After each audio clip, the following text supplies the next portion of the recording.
Discussion 1. The Origin and the Essence of Thought. July 9th, 2026, 11:51 p.m. I start with the greeting, Valado hers, all men must serve. And end with it, all men must die, Vala Magulis. Now, this is my first official discussion. I promise to put forward my best efforts, and I ask you to work with me and follow along as I examine a subject that affects every part of our existence, the origin and the essence of thought. Now, more importantly, I want us to understand how thinking affects our minds, our bodies, our decisions, our circumstances, our happiness, and ultimately the quality of our lives.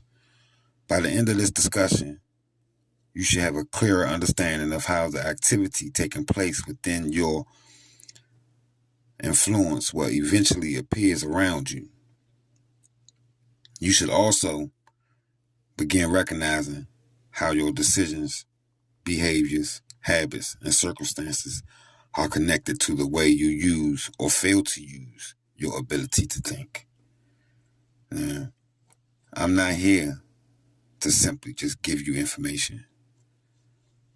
That's not it. My goal is to offer value, the kind of information you can reflect on, examine within yourself, and begin applying to your everyday life, just as I am learning to apply it to my own.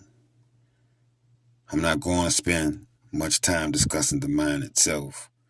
The mind, its faculties, and its deeper nature could easily become several separate discussions. So, for our present purpose, the origin of thought is simple. Thought originates in the mind. Simple.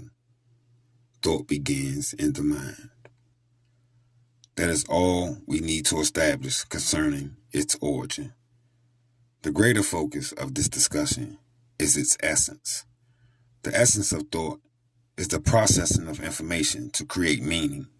It is the activity through which the mind works with mental representations such as concepts, images, memories, symbols, language. Through that activity, we reason, solve problems, make decisions, form judgments, even understand the world as we perceive it to be. Now, when I examine that definition, I recognize that thinking is not merely having random words moving through my head. It's the process by which I organize what I experience, what we experience. It allows a person to compare one idea with another, connect past experiences with present circumstances, anticipate future consequences, and decide how to respond to those circumstances. Thinking gives meaning to information. Two people can witness the same event and interpret it differently. They may hear the same words, encounter the same difficulty, or receive the same opportunity, yet arrive at a completely different conclusions. Now, the external information may be identical, but the internal processing is different. That distinction matters, and I'm going to tell you why. Because we don't respond only to what happens. We often respond to what we believe happened, what we think it means, and what we expect it will produce. I once heard Earl Nightingale recount a question that was presented to a doctor. Had me dying laughing. Right? He asked the doctor, "What's wrong with man today, doc?" The doctor answered, "Man simply won't think." That statement stayed with me. I'm going to tell you why. Because I see the evidence of it everywhere. The problem is not that human beings have no ability to think. The problem is that many people refuse to exercise that ability deliberately. Like, deliberately. You can see people just acting impulsively, not thinking. Not even a little bit. Now, They react before examining. They speak before considering. They follow before questioning. They repeat what they have heard without determining whether it's true, useful, or applicable to their lives. I did this before myself, so I know it's the truth. Now, there have been times when I reacted emotionally before I examined the complete situation. There have been times when I allowed my anger, my frustration, my pride, my fear, my impatience to determine my response. In those moments, though, I possessed the ability to think, but I did not properly exercise it. And y'all know what I'm talking about, because I know you've been in a situation where you was about to bump with somebody, and maybe in that first 2 or 3 seconds, you had the choice to say, man, fuck this shit, I'm just gonna go ahead and walk away. Or you had the option to feed into it, right? Now, this is the important distinction. This is the important distinction right here. Possessing intelligence don't mean that a person is always thinking intelligently. You know what I'm saying? Having mind does not guarantee that the mind is being used with discipline all the time. The ability may exist while the application just remain absent. I have learned that deliberate thinking requires effort. It requires me to pause long enough to examine what's happening inside of me at that moment. Sometimes I ask myself, what information am I working with? Is that information accurate? What meaning am I assigning to it? Am I responding to reality, or am I responding to an assumption created by my fears or my anger or my past experiences? You see, those questions can change the direction of a decision. Now, you may not be able to control every event that enters our lives, but we can examine the meaning we assign to those events. We can question the conclusion in our mind immediately produces. We can decide whether our first interpretation is reasonable, constructive, or supported by evidence. This is where thinking becomes practical. Now, thought may be invisible. We know this. We can't see it. We can't touch it. But I know it's real because of its effects. I can't physically touch a thought. I can't place one on the table or hold it in my hand. But nevertheless, its manifestations can be seen throughout human life, human realities, right? So, a decision is the manifestation of thought. This is what we know. Because we can think it, but once we make that decision, that's when we bring it into fold. That's when we bring it into manifestation, crystallization, right? Now, a spoken word can be the manifestation of thought. We can just be thinking something and just say, you know, like, damn, that dude is an ugly dude. But the whole time, we was just thinking it, right? Now, a plan, right? An invention, a business, a relationship, a conflict, or even a crime may begin as something processed internally before it becomes externally visible. But know this, somehow, somewhere, you're going to see thought express itself. It may first appear through language. What a person repeatedly says often reveals what a person repeatedly thinks. It may then appear through decisions, because decisions are conclusions, translated into choices.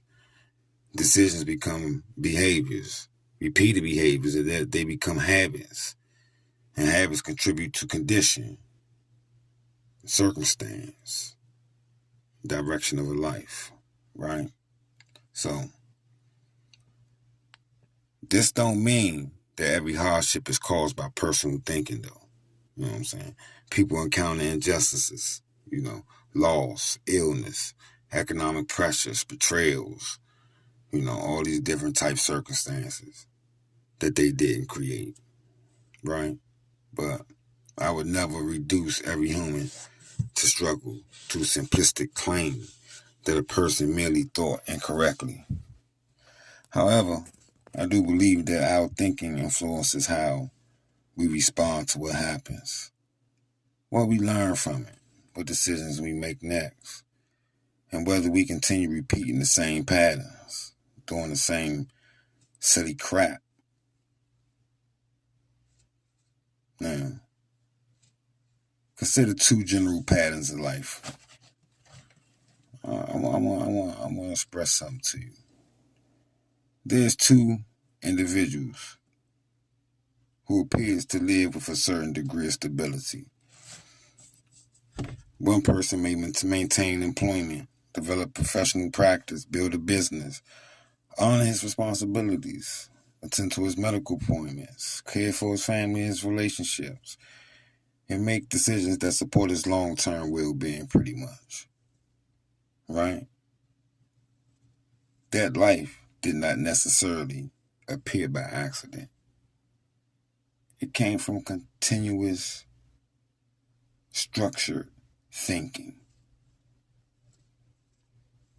Behind many of those visible results were invisible acts of thought, planning, anticipation, evaluating, remembering, restraining impulses, learning from mistakes, and considering consequences.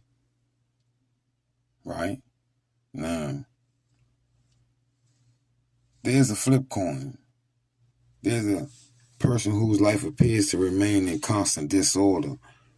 They're always in a state of confusion, conflict, blame, legal troubles, broken commitments, unfinished goals, avoidable crises.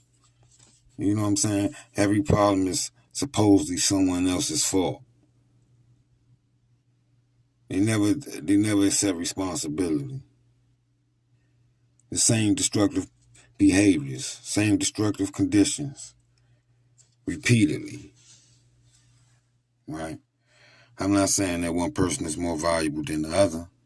I'm just examining the difference between these two people, the difference in between their patterns and the way they thinking and the way they living, right? Now, when a person refuses to think, refuses to examine their own behaviors, refuses to accept responsibility, improvement become quite difficult. Nothing can be corrected until it's honestly recognized. If you don't acknowledge it, you can't fix it. You see me? Now, you can't repair a pattern you refuse to examine. You see me? You refuse to put on front stage. You can't improve a decision you insist was entirely someone else's fault. If you don't man up.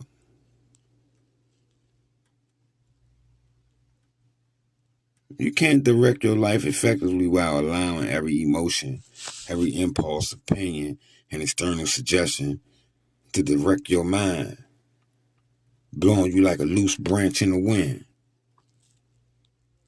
This is why thought is very essential to mastery, to mastering yourself, your behaviors, your thinking. You see, I see thought as the internal workshop where meaning is constructed before behavior is produced. What enters that workshop matters. It matters what you think about.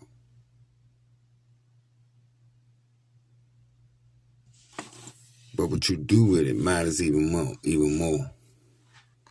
What you do with those thoughts matters even more.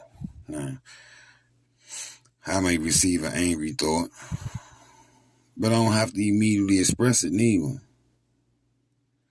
I may experience a little bit of fear, but I don't gotta act scared neither before all my decisions. You see me? I may think about the time I failed. I may remember my failures, but I don't have to interpret that failure as proof that I'm incapable of succeeding. Because I know whatever I put my mind to, I can do. I can process the information differently. I can ask what the experience taught me. I can separate the fact from my emotional interpretation of it. I can consider another course of action. For real. I can choose a response based on purpose instead of impulse. That's the value of deliberate thought. Now, this is the end of this discussion. But I hope y'all enjoyed it, and I hope y'all got some value from it, and I hope y'all tap in to the next discussion. This is Made by Mastery, Mr. Mungo Bay, and I conclude with Vala Magulis, Vala Dohers.